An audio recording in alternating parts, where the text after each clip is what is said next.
Discretion is advised. Hey everyone, real quick before we actually get to the list I was looking at my list of top 10 and I was like, wait a minute, I actually forgot to put a game on here. Well, apparently it doesn't deserve to be on the top 10 if I didn't, remember it. But I do have to do a shout out, I have to do an honorable mention, so it's the top 11 Ameritrash Games. But number 11 is Arcadia Quest. I'm doing a series for it right now, and that game is Ameritrash also as well as anything else. That one's very, very player-to-player interaction. It has to be. You're all competing guilds that you're fighting to be the new Sun Guard, trying to be the best guild, and that is so. I mean, the map isn't lucky. Everything that's luck about that game is combat. When you're fighting each other, however many dice you roll, you roll, and sometimes you just completely whiff. Other times you roll a whole bunch of crits, and just like in Relic, the crits count as a hit and you get to roll. So it's like, man, like if you're in the same with defense, except the defense dice are shit, but you get re-rolls and stuff like that, yada yada. But if you're like, there's no way I can save myself from 13 damage, and you roll your 2 defense dice. Oh, I got 2 crits. Okay, 2 crit. And you, a defense, and then, oh, okay, so, and you keep re-rolling, and you're like, okay, never mind, it's 2 damage, or something like that. So, that is an Ameritrash game, and also, it's very thematic. If there's a whole story designated to, like, why the guilds are competing, and where Arcadia was at the beginning, and where it is now. And then each scenario you do, it explains a little bit more. And so it's very, very thematic and super fun. The other random thing about it is whenever you upgrade, you do card drafting. So basically the cards that you get at the very beginning of card drafting is lucky and random based on how you build your characters. And here's the thing. I don't think I'd still put it on this list. It may have made number 10, weeding out obviously what the number 10 is, because the building your character, your guild, like the role-playing aspect of your guild is so phenomenal. Like, my favorite thing by far about that game is the fact that you build your characters. You're like, this is who my character is. I'm going to focus on this ability, and other people can do something different. If you watch my series, so I've done run-throughs for right now. There are 2 episodes up, and there's going to be 6, I believe. Yeah, you'll see progressively how all 4 of us build our guild based on whatever reason what we wanted to do, and I think that's fantastic. I can't wait to get the expansions for it. My girlfriend, not so much. She actually really, really hates the game. But maybe she'll like the expansions. So, without further ado, head on to the actual top 10 list. I just had to do a shout out for Arcadia Quest.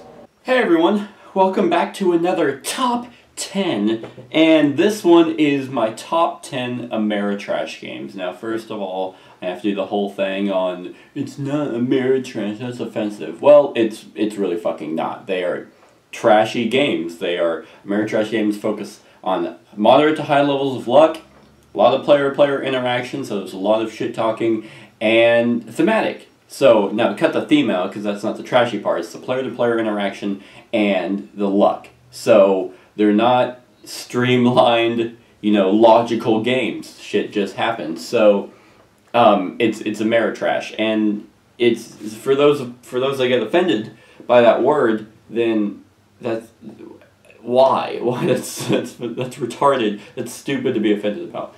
Anyway, so this is obviously, if you are longtime fans or you watch my show quite avidly, you would know that this is my primary area of focus. I don't do a lot of Euro games, kind of delving more into that, but so eventually there will be a top 10 Euro game list.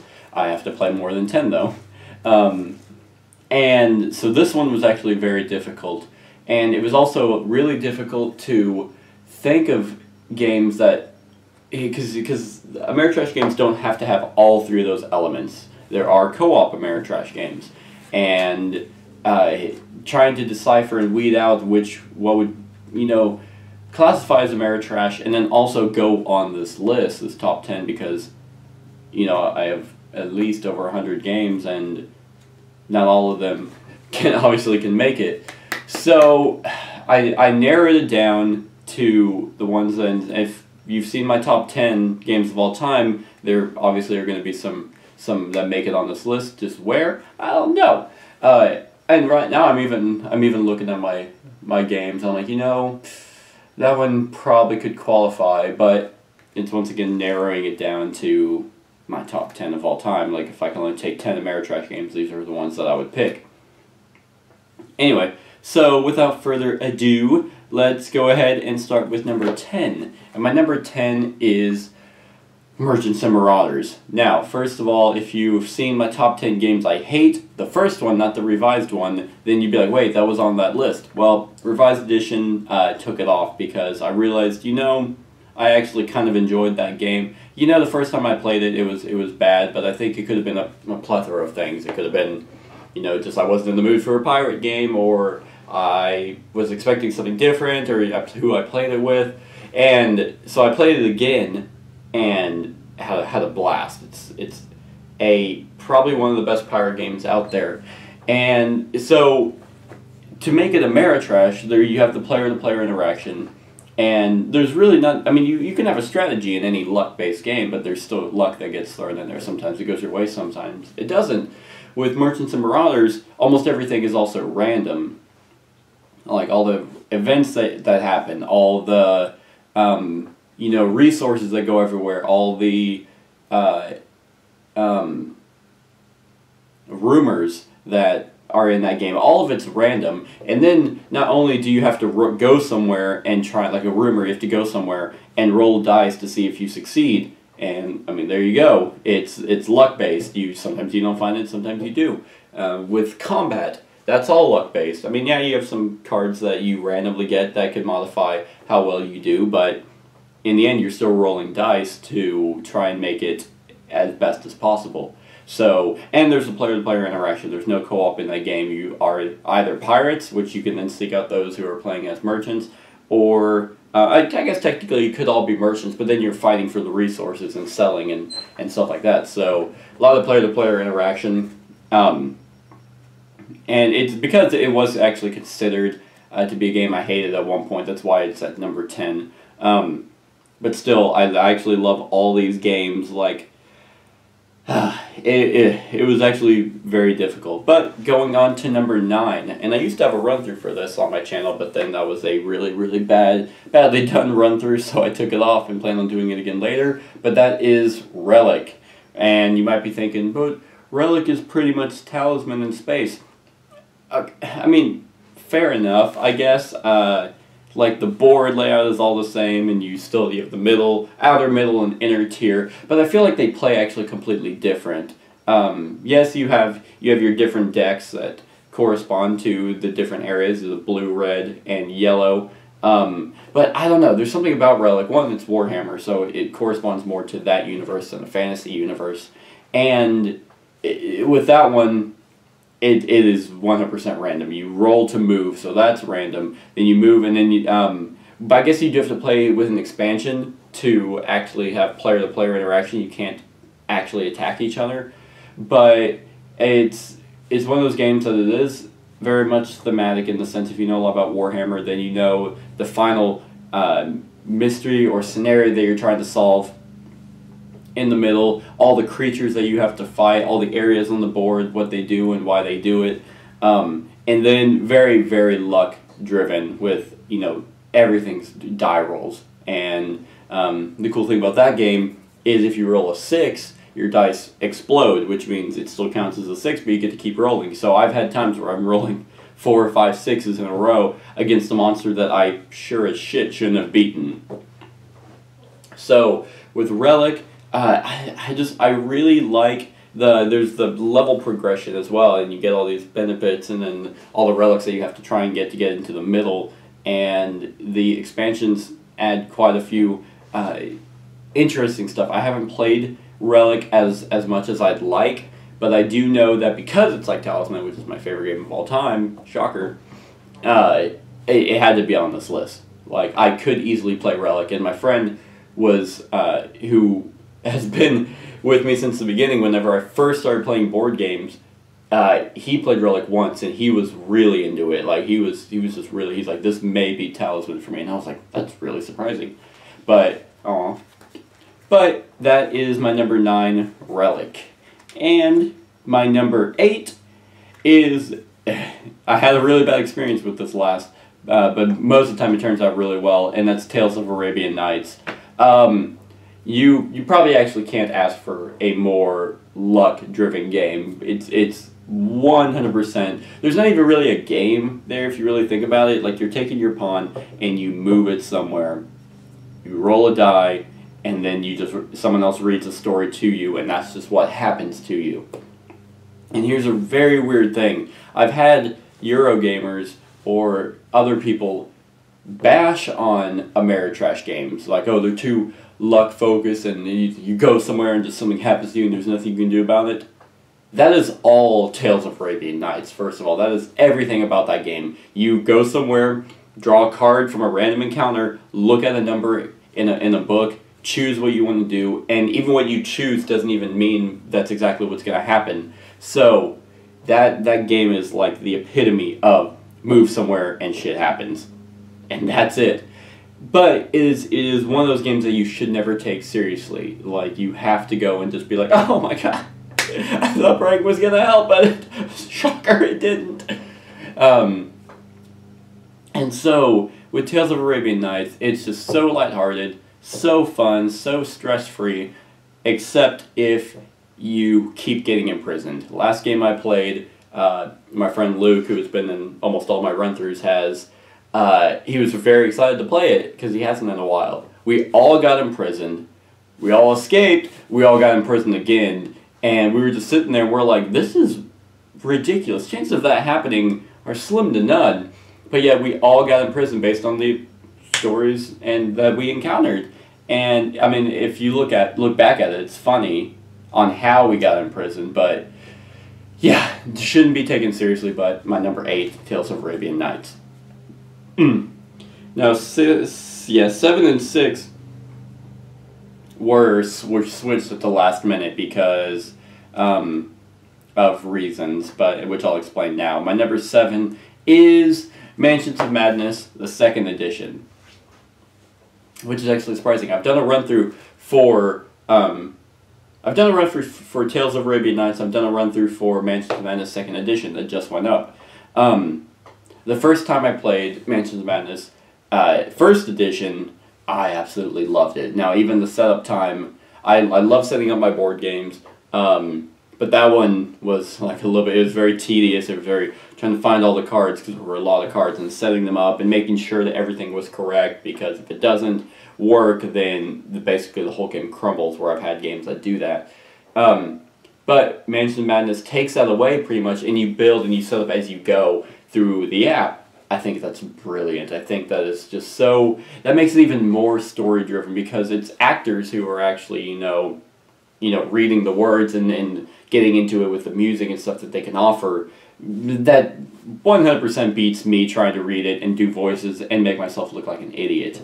And so in my run through, you watch it, we're totally digging it towards the end. I'm not going to explain, but something happened to where it actually left a bitter taste in my mouth. Well, obviously, if you see me get mad at any game, then give me 2-3 minutes, and then I'll calm down. Now I can look at it with an open mind. But I played it again. I played the same scenario again, and the reason why it's higher on this list, where probably 1st edition would actually be lower, I guess. Yeah, it would be like probably I'd probably be able to squeeze it in the 5 and lowers. Is because, one, there's only 4 scenarios. I feel like maybe the 1st edition gave you 5. But we played the same one that I did for my run through. My girlfriend and I, we played it again, just us two, but we controlled 2 people. So there wasn't a whole lot of variety, which actually is upsetting. First, the prologue, or the introduction one, yeah, the layout changed, and it was the same goal, but layout changed and stuff. I was like, oh, that's really cool. The second one, the map was completely the same, so we knew exactly what we needed to do. But, if you really think about it, since we knew what we needed to do, we could do other things, because you have options on where you can go. Sometimes you don't have time to do stuff. You have options on what you can do, so you can do them in a more efficient way. Well, needless to say, something happened in that playthrough, that was just her and I, that completely blew my mind. It was actually really, really cool. And I'm not going to say what happened, but there is enough replayability that we can still go back and do that scenario, and maybe it'll change. Maybe it's just happenstance that the map layout was the same. It's probably not, but and then there's still 2 other scenarios we haven't played. One of them is like, I think 240 to 360 minutes, so that's a 4 to 6 hour game of just one scenario, which is amazing. And then there's the other one that's actually the most difficult, and there's just enough replayability in that box. Now the problem is, I want to say this because it wasn't in my unboxing, it's $100. Cost kinda kicks its ass because the component quality for the miniatures and the bases aren't that good. So I wouldn't shell out $100. Now I didn't, but to buy it off the rack, I wouldn't shell out $100 for it. Wait till a few expansions come out, then it'll be worth it. But anyway, that was my number 7, Mansions of Madness 2nd Edition. My number 6 is Eldritch Horror, and most of the time, I usually don't put Eldritch Horror on any list because there's Arkham Horror. And while they are completely different, I mean, they're completely different games.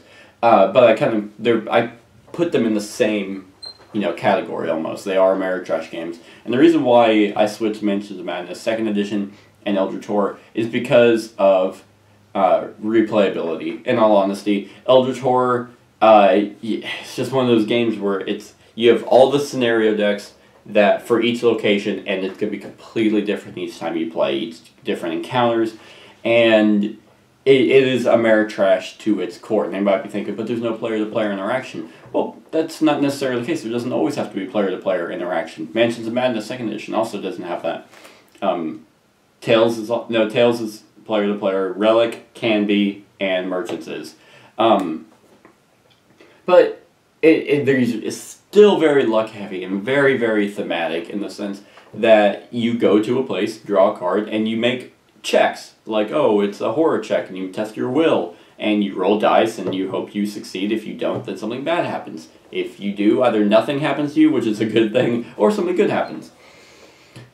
But Eldritch Horror is so streamlined that I feel that it had to be on this list. Because I thoroughly enjoy it. I've done a run-through for Eldritch Horror as well. And with the expansions, it only makes even more random, and 2, even more Ameritrashy. Now you have, with the Forsaken or Strange Relics or whatever, you have to go to these specific areas and check out these landmarks, historic landmarks. And there's also, we did the Pyramid one in the run-through, there's adventures you can go on, and then there's also the random prelude cards that change the setting up of the game, which if you do a certain ancient one, then it changes the game as well. And that is 100% Ameritrashy, and my favorite thing actually about it is clues aren't just somewhere you go and pick up. You actually have to have an encounter to try and get to. So there's a lot more encounters, which therefore make it a lot more random, which therefore make it a lot more luck-based. And it's very clean. I'd much rather teach someone Eldritch Horror than I would Arkham Horror, because Arkham Horror is older, and it has a lot of persnickety, little rules that you're constantly looking through the rulebook, the 30 rulebooks, and you're like, oh shit, it's not that one, damn it. Oh, hold on guys, give me another 30 minutes, I'll find it. Eldritch Horror is probably eventually going to get that way, because they'll keep doing expansions, but for the time being, it is very streamlined. That is my number 6, Eldritch Horror. My number 5 is a game I really wish I played more. Rado actually just did a top 10 list of games he wishes he can play more. I may actually copy that and do the same list, because every time I look at it, I'm like, oh, really want to play that again. But like him, I've also started to, I'm like, there's just new games that I try to get out to increase my fan base and stuff like that. But number 5 is Cosmic Encounter. Wow, you could not ask for, if you think Eldritch Horror and Arkham and all them are completely different each time you play, Cosmic blows them out of the water. With like 150, I believe I counted, I think it was some odd number that bothered me, but I believe it was like 151 or something.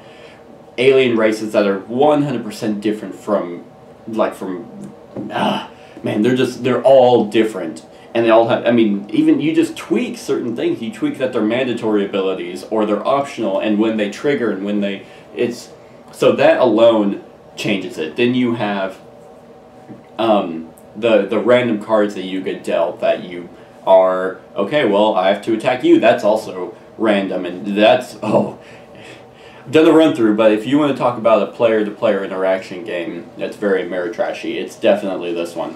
Theme, I guess it's technically there. You are alien races vying for control, I believe, of the galaxy, or trying to colonize your race on someone else's planet.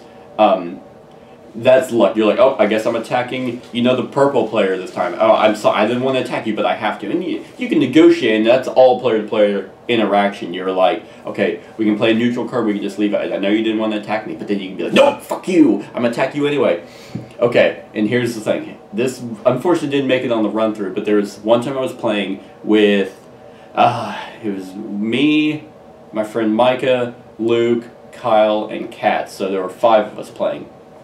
And I had the card race, I had the alien race hate, which, if any of you know, can be a huge asshole race. And so basically, I was winning. I think I had like 3 or 4 colonies somewhere else.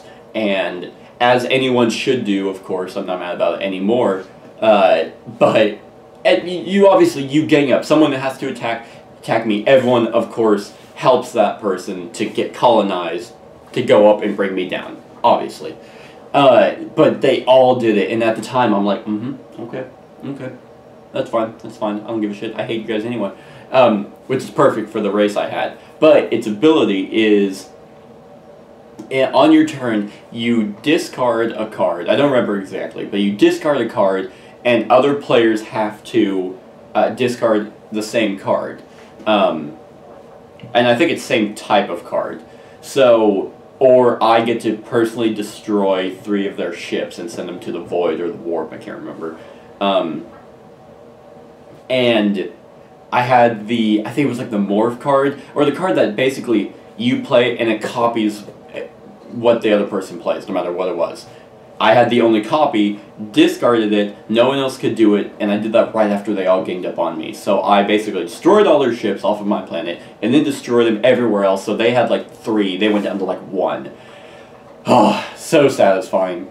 I think I still ended up losing that one, but that right there, Ameritrash right there. That story proves it, that, oh, I was lucky I got the card, I, destroyed all of you, the people who were playing against me, and it's so cool. And yeah, you can have people, I believe the rules say deal out 3 alien races and have someone choose. I don't do that. I've never done that.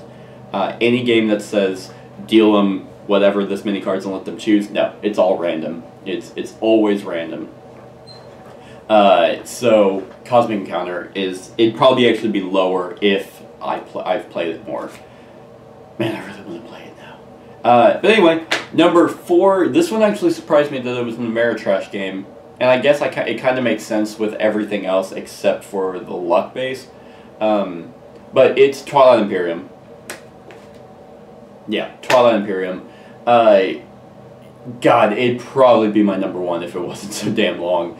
And length isn't usually a problem, but for me, I can sit down and play a 6-hour game and be fine. Everyone else, probably they usually can't, and I don't know what it is. So with that game, I have to. The last time I played, I had to make an event. I had to be like, okay, guys, a Facebook event. Be here on this day, and we'll play all day. You like ask off for work. And why it's an Ameritrash game is because, one, it's very, very thematic with the alien races, and the rulebooks have a story in them that there were times that I was like, I want to keep reading. Like, I don't want to play the game anymore. I want to know what's happening with these people. So, very thematic in that you have each alien race, all 20 or 30 of them, have a backstory that's very extensive. Why they're out fighting and why they're doing all this, who they are, why their benefit is what their benefit is.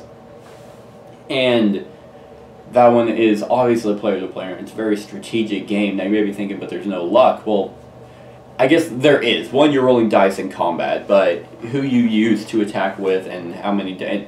So you can change that. But with the political cards, there's a huge stack of those. Those are very luck heavy on the sense of which one's getting drawn out. And all the players set up the board, so where that gets placed is who gets dealt what. That's also lucky.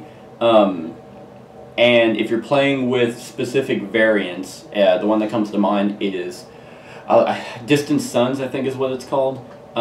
It's the little tokens that you place on each neutral planet, so face down, so when you go there, you flip it over and it could be radiation, it could be resources, it could be inhabitants who fight back, stuff like that. So that's random, and that's lucky, where you're like, oh, okay, thank God, I would have died had it been anything else, but thank God it's resources, something like that. But with Twilight Imperium, God, I can't think of a more intense strategy game. It's 4X strategy game that unfortunately people hate it because it's so long. And I mean, completely understandable. Whenever people ask me how long these games are, and whenever they ask me how long Twilight Imperium is, I'm usually like, give me about an hour to explain the rules first, and then we'll probably be sitting here 6 hours. And the last time we played it, we started at noon. We actually started at noon and went till like 7 or 8, but we obviously took breaks and went out to eat and stuff. But probably about a 6-hour game that is just a blast the entire way. I love the politics cards, how much they changed. I love the secret objectives. There you go, that's also random on your secret objectives. Now those can be kind of outrageously difficult for what they're worth.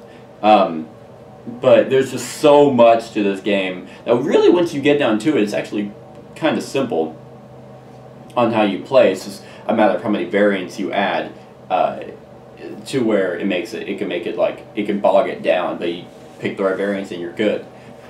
But I don't play it enough to merit it to be higher because it's so long. And now the other three, my top three, I've actually played the most.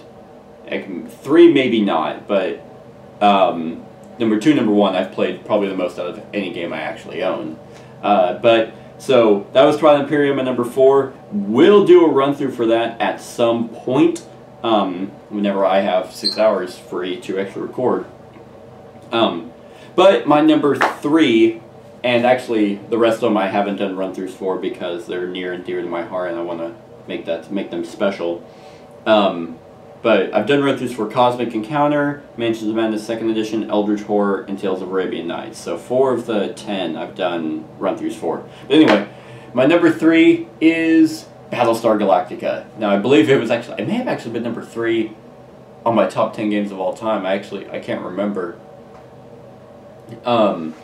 But for one, I'm watching the show now. Finally, after all these years, I'm finally watching the show, and I am completely hooked. I think it's a fantastic show. And I'm like 5 episodes into season 1, but still, you cannot ask for like a more thematic game. Like, I'm sitting there watching the show, and I'm like, oh, that's in the board game. I'm recognizing stuff in the show because I've played the board game, and usually it's the other way around. Usually you watch a show and you're playing the game or something, and you're like, oh, that's from the So that already describes how thematic it is, when I can name things and name stuff that's going on based on what I know from the board game. Now, that game is also very, very, very lucky with all the random, I think, Destiny cards, I think. that get drawn, and you're sitting there voting on them and stuff like that. And who's a Cylon, who's not a Cylon, that's obviously very lucky on who happens to get that. The destination cards, whenever you jump and you're trying to get closer to your destination, that's all very lucky. And everyone has abilities, so whenever they try and do something and succeed, you have to roll a die. And it's a D10, and I believe you have to get lower or something. Been a while since I've played it, but I really, really want to now that I'm watching the show.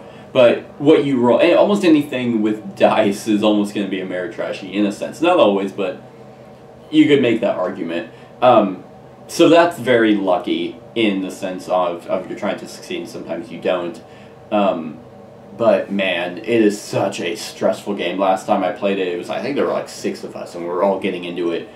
But you can't like, okay, no, let's just cooperatively do this, because it is kind of a co-op game, but trader mechanic. But you can't, because no one knows if you're a Cylon, and then they also have this, I believe they're called sympathetic Cylons, to where there are some times where you can see someone's like allegiance card, and sometimes you can be like, okay, I know you're not, but people will have multiple ones, so it's like, okay, maybe I'll draw the right one. But even if you draw one, you're like, oh, you're not a Cylon, okay. They could have another one that you're like, I don't know if you are or not. But sympathetic Cylons, if you happen to draw that, I believe something bad happens to the person who drew it. And so very, very random in also on what you draw for the Cylon fleet, where they go. And if I'm not mistaken, I believe there are cards that take those out of the game because of some variants. There's a lot of variants in that game too, because there's a lot of expansions that added a lot. But that's, if you don't take those out, then where they go is completely lucky. If you're trying to blow them up, the areas you go to on the board, you're trying to fight, when you fight them, the combat is also lucky. And you might be thinking there's no player-to-player interaction. Well, there's no direct player-to-player interaction. There's no, I'm going to actually attack you. But I'm not directly attacking you. If you're a Cylon, you have to be very passive and very sneaky about it. By all the votes on whether or not something happens or succeeds or not, then, because sometimes there's a Destiny deck that 2 cards get pulled out of, and those could just be random. It's to hide the Cylon, because unlike Dead of Winter, when you all vote and something is thrown in there that shouldn't be, you know, okay, obviously there's a traitor now. You know that. In Battlestar, if something, you're like, okay, these could have been random. These could have been from the Destiny deck. So, Battlestar Galactica is number 3. On to my number 2. Now, if you've seen my top 10, if you've watched any of my other videos where this game would be brought up, you might be actually very surprised if you've watched my show avidly. And this is a surprise to me, actually, and it's one of those things that it's because theme isn't as strong as my number 1, that it's at number 2. And the top 2, Ameritrash at its core. My number 2 is Talisman. And for some reason, a lot of people actually don't like this game because of how lucky it is. Because all the event cards, all the, I don't even remember basically I have a huge stack because I have every expansion. You draw those, and adventure cards, that's what they're called. You roll to move, which is probably my least favorite thing about the game, but you roll to move somewhere, draw cards, random. If it's their events, they're random. Everything is random. You go to each location, the city, the dungeon, the woodlands, highlands, anywhere else. It's just a stack of cards that you go and you draw cards, and then just shit happens to you, or you get stuff. All of that is random. Each player gets it. When I play, each person, I shuffle the 60 heroes and divide them out, and I'm like, okay, here's yours, and that's who you get.